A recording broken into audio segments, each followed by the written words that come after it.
Greetings and welcome to another Tavern Talk. My name is Ryan, and in this Tavern Talk, we're going to talk about heraldry. We, for the last few years, have been playing with heraldry ideas and how to integrate it into myths and legends and possibly the other game systems once we get going. And we've had mixed results. Most of the people that understand heraldry, which is basically, let's step back. What is heraldry? The submission or recognition of one's character through a bunch of symbols is essentially heraldry. It's logos, basically. So when you register like in Myths and Legends, we use the historical heraldry from Europe. We'll also use tribal designs from Native American and other very, very valuable sources.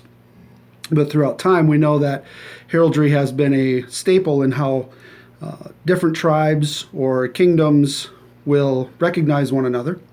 And so we wanted to incorporate that because it's a very vital element to the sustainability of a system, is what we found out. If you use heraldry and you use, a hierarchy system that is in-game, you are much more likely to keep players interested than if you kept everything out of game and didn't have a way to encourage grouping up. So you have, heraldry can be applied to factions and tribes and groups, armies and towns and cities and not just kingdoms and that kind of stuff. But having those resources available, especially for characters who are maxing out when they don't have any other skills and everything's about role play, you have a crossroads. And some systems choose to take one part of the crossroad and other systems don't. Heraldry in Myths and Legends is optional. So, if you want to group together with your friends, you don't have to register a set of symbols or a collection of symbols to represent the heraldry for the group. But a lot of people do like doing that.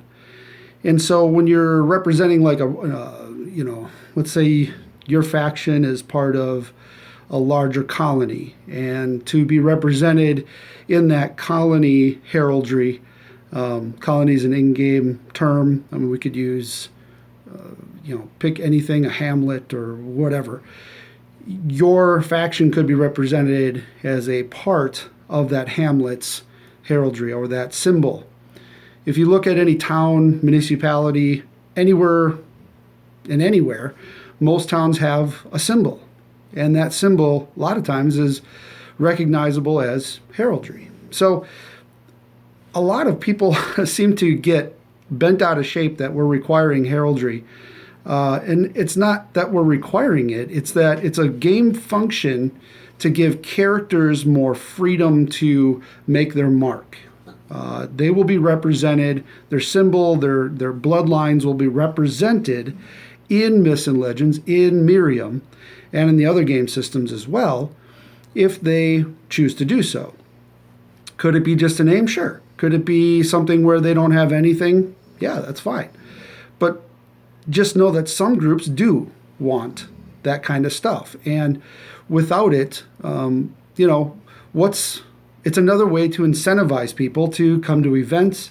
It's another way to say, okay, well, if you want to be knighted in this kingdom, there are some things you're going to want to do. If you're going to want to be an earl in, Blood River tribe of, such and such, fill in the blank, a tribe or a homeland, let's say it's a homeland of beasts, okay? They're going to, before you can have any, you're going to have to prove yourself. You're going to have to go through something to be part of that tribe or that homeland.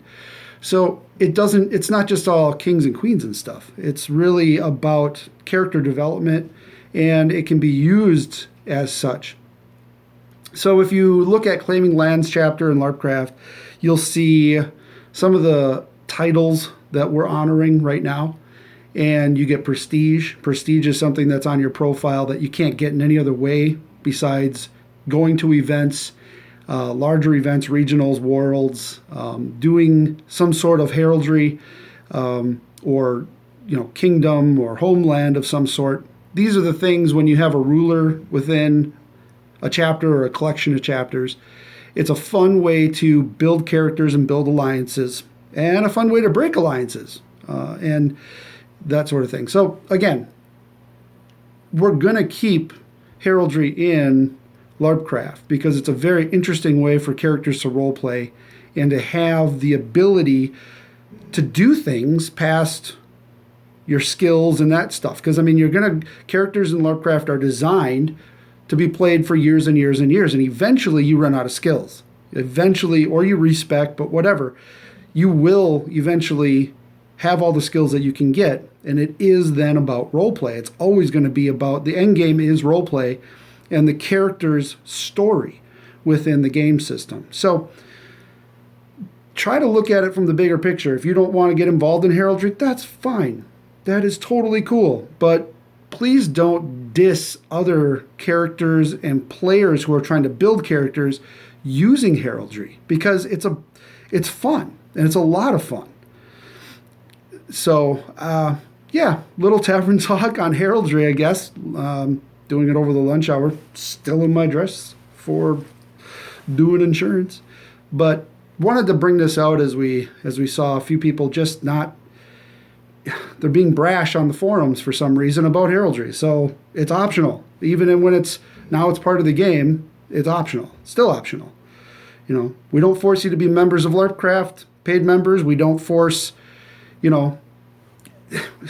forcing people to do stuff is the wrong way to do it. It's basically, when it comes time for your character to do heraldry, you do heraldry. If not, then you don't. You try it for a little bit and then you don't want to do it anymore, fine, whatever. But to be recognized as either your character, your group, or your kingdom, or your homeland, or whatever, through a set of symbols is a pretty basic thing that's in a lot of games. So the games that run that kind of stuff are more successful in most cases than the games that don't. So you'll find it in almost every popular game system.